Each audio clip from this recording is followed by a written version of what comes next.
갈라디아서 읽어보자. 보낸 서신입니다. 관련된 이야기는 사도행전에 잘 나와 있죠. 바울은 이 중요한 서신을 깊은 아픔과 절망 속에서 썼는데요. 그 배경은 이렇습니다. 이것은 예루살렘에서 시작된 유대인의 메시아 운동이었지만 그 대상은 온 인류였습니다. 그래서 빠르게 이스라엘을 넘어 전파되어 갔습니다.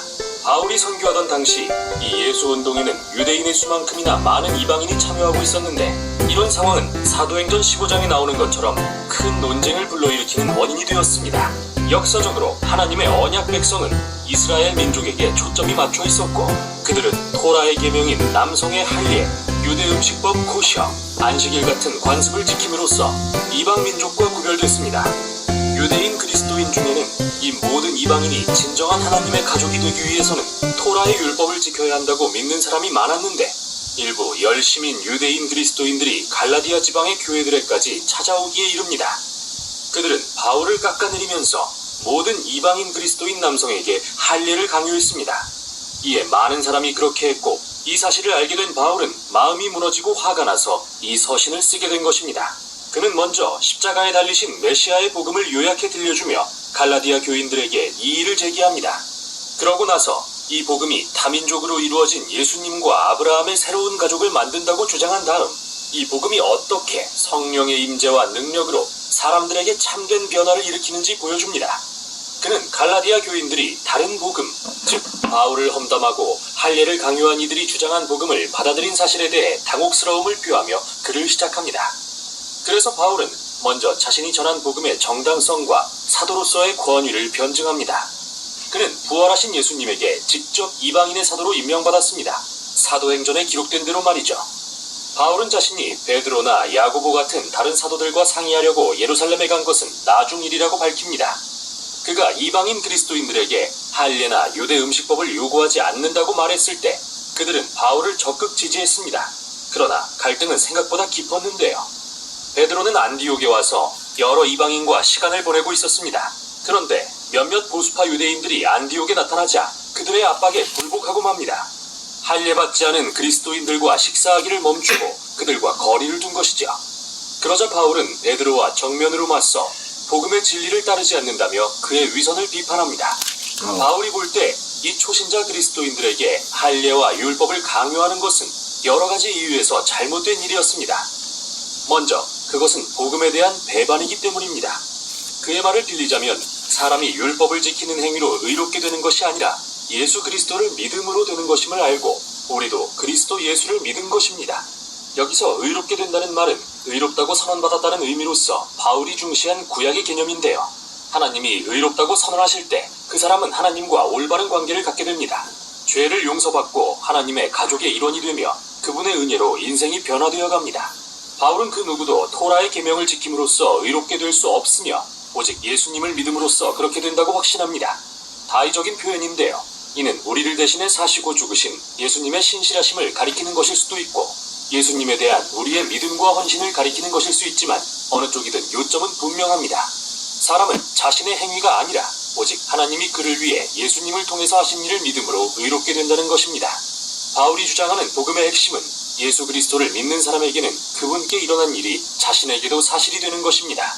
그분의 삶과 죽음과 부활이 자신의 것이 됩니다. 바울의 말을 빌리면 나는 그리스도와 함께 십자가에 못 박혔습니다. 이제는 내가 사는 것이 아니라 그리스도께서 내 안에 살고 계십니다. 내가 지금 육체 안에 사는 것은 나를 사랑하셔서 나를 위해 자기 몸을 버리신 하나님의 아들을 믿는 믿음으로 사는 것입니다. 따라서 누구라도 자신이 하나님과 올바른 관계에 있거나 예수님의 언약 백성이라고 말할 수 있는 이유는 율법을 지켜서가 아니라 오직 예수님께서 그 사람을 위해 스스로는 절대 할 수 없는 일을 하셨기 때문입니다. 이제 우리는 예수님이 이루신 이 일을 깊이 이해함으로써 누가 하나님의 언약 백성이 될 수 있으며 그 새로운 가족의 일원으로 산다는 게 어떤 의미인지 중대한 깨달음을 얻게 됩니다. 그래서 바울은 먼저 창세기의 아브라함 이야기를 인용하면서 그가 어떻게 오직 믿음으로 하나님께 의롭다 여김을 받았는지 이야기합니다. 언젠가 모든 민족이 그와 그의 자손을 통해 하나님의 복을 받을 거라고 하신 그분의 약속을 신뢰했기 때문이죠. 언제나 하나님의 목적은 믿음에 근거해 그분의 백성이 된 사람들로 큰 다민족 가족을 이루시는 것이었습니다. 율법을 통해서가 아니라요. 그런데 중요한 의문이 생깁니다. 그럼 왜 하나님은 이스라엘에 율법을 주신 걸까요? 바울은 여기서 아주 간단 명료한 설명을 하고 후에 다른 서신인 로마서에서 설명을 완성하는데요. 그는 율법이 하나님이 아브라함에게 약속을 주신 훨씬 이후에 시내산에서 이스라엘에 주어졌다는 사실에 주목합니다.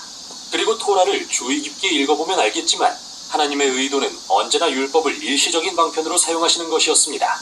율법은 부정적 역할과 긍정적 역할을 모두 갖고 있었습니다. 부정적으로는 마치 이스라엘의 죄를 살피는 돋보기 같아서 이스라엘이 끊임없이 하나님의 법을 거역함으로써 묵인했던 죄악된 인간의 실태를 폭로했습니다. 따라서 율법은 선한 것이지만 결국 이스라엘과 온 인류의 유죄를 선고할 수밖에 없었습니다. 바울의 말을 빌리자면 율법은 모든 사람을 죄 아래에 가두었죠. 하지만 긍정적인 역할도 했는데요. 율법은 약속하신 아브라함의 자손인 메시아가 오실 때까지 이스라엘이 바른 길을 가게 하는 엄격한 선생과 같았습니다. 그러나 메시아가 오신 뒤에는 그분이 이스라엘을 대신해 율법의 목적을 성취하셨습니다. 예수님은 진정으로 하나님과 이웃을 사랑하신 신실한 이스라엘 사람이셨습니다. 또한 이스라엘의 왕으로서 그들의 죄로 인한 형벌과 실패의 결과를 짊어지고 죽으심으로 구원을 베푸셨습니다. 그래서 이제 아브라함의 자손이신 예수님을 통해 인종이나 사회적 지위나 성별과 관계없이 모두가 하나님의 복을 받을 수 있습니다. 바울이 볼 때 이방인 그리스도인에게 율법을 강요하는 것은 말도 안 되는 일이었습니다. 그건 마치 예수님이 하나님의 약속을 성취하지도 우리 죄를 해결하지도 않으신 것처럼 행동하는 것이며 예수님을 통해 주어진 새로운 자유와 성령의 선물을 무시하고 하나님의 약속과 복을 특정 민족에게 제한하는 것입니다. 하지만 바울의 반대파는 이렇게 주장할지도 모릅니다. 토라의 율법은 하나님의 뜻에 따라 살도록 주어진 입증된 지침인데 이방인들이 어떻게 율법 없이 그 뜻을 배우겠습니까? 이에 대해 바울은 5장과 6장에서 성령을 통해 우리를 변화시키시는 예수님의 임재가 핵심임을 설명합니다. 그는 토라의 율법은 선하고 지혜롭다고 말합니다. 사실 모든 율법은 내 이웃을 내 몸과 같이 사랑하라고 하신 예수님의 계명으로 요약됩니다. 그러나 율법은 그 자체로는 선하지만 이스라엘에 순종할 수 있는 능력을 주지는 못했죠. 반면에 기쁜 소식은 예수님이 우리를 대신해 율법을 성취하셨다는 것입니다. 그리고 성령을 통해 지금 우리 안에 살아계시며 그분의 백성을 새 사람으로 변화시켜 이웃을 사랑함으로써 율법을 이루게 하십니다. 계속해서 바울은 옛사람과 새사람을 대조합니다. 옛사람의 습관은 분명합니다. 비인간적인 행동을 일삼고 인간관계와 공동체 전체를 무너뜨립니다. 토라의 율법이 이런 일을 금지했다면 예수님은 그것들을 아예 십자가에 못 박아 죽게 하셨습니다. 그래서 예수님을 믿고 성령의 의지에서 사는 사람에게는 예수님의 생명이 그의 생명이 되어 바울이 말하는 성령의 열매가 맺히게 됩니다. 이야말로 예수님이 그분의 가족을 통해 재현하기 원하시는 삶의 방식이며 이로써 그들은 사랑, 기쁨, 화평, 오래 참음, 자비, 선함, 충성, 온유, 절제의 사람들이 될 것입니다. 하지만 이 열매는 저절로 맺히는 게 아니라 실제 과일처럼 가꿔야 하는 것으로서 바울은 우리가 성령으로 산다면 성령의 인도하심을 따라야 한다고 말합니다. 의도적이어야 하는 것이죠. 우리는 옛 습관을 잘라내고 새로운 습관을 가꾸는 법을 배워야 합니다. 그럴 때 성령의 인도하심을 받는 자신을 발견하고 예수님이 우리의 생각과 마음을 바꾸어 하나님과 이웃을 사랑하는 사람으로 변화시키시는 것을 체험할 것입니다. 또한 이로써 예수님의 백성은 바울이 말하는 그리스도의 법을 성취하게 됩니다. 마지막으로 바울은 그리스도인에게 율법과 할례를 강요하는 것은 핵심을 놓치는 위태로운 모험이라며 결론을 맺습니다. 정말 중요한 것은 하나님의 새로운 창조로서 이들은 다민족으로 이루어진 메시아의 새로운 가족, 예수님을 믿는 믿음으로 가득하며 성령의 능력으로 하나님과 이웃을 사랑하는 법을 배우는 사람들입니다. 이게 바로 갈라디아서가 전하는 내용입니다. 자, 오늘 1절부터 5절까지만 읽을 거야. 시작. 사람들에게서 난 것도 아니요 사람으로 말미암은 것도 아니요 오직 예수 그리스도와 그를 죽은 자 가운데서 살신 하늘 아버지도 말미암아 사도된 바울의 함께 있는 모든 형제 더불어 갈라디아 여러 교회들에게 우리 하나님 아버지와 주 예수 그리스도로부터 은혜와 평강이 있기를 원하노라. 그리스도께서 하나님 곧 우리 아버지의 뜻을 따라 이 악한 세대에서 우리를 건지시려고 우리 죄를 대속하기 위하여 자기 몸을 주셨으니 영광이 그에게 세세토록 있을지어다. 아멘. 자, 예수 그리스도와 하나님 아버지로 말미암아 사도된 바울이라 그랬지.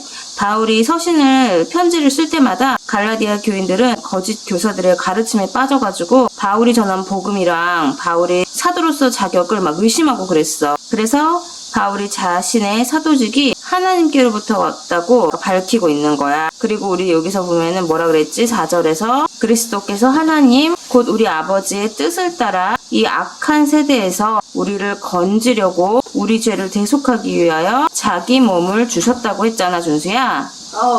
우리 예수님은 어떤 예수님이지? 예수님? 이 악한 세대에서 우리를 건지려고 우리 죄를 대속하기 위해서 자기 몸을 주신 분이야, 예수님은. 그치? 그 영광이 그에게 세세토록 있을지어다. 그래서 예수님한테 모든 영광을 다 돌려드리는 거지. 오늘은 갈라디아서 처음 시작해가지고 개요 우리 봤잖아. 그거 보니까 어때? 얘기 나눠봐, 준수가. 되게 어려울 것 같아. 갈라디아서 되게 어려울 것 같아? 근데 우리는, 준수야, 어떤 삶을 살아야 되지? 어떤 식으로 살아야 돼, 우리는? 넌 어떻게 살아야 된다고 생각해?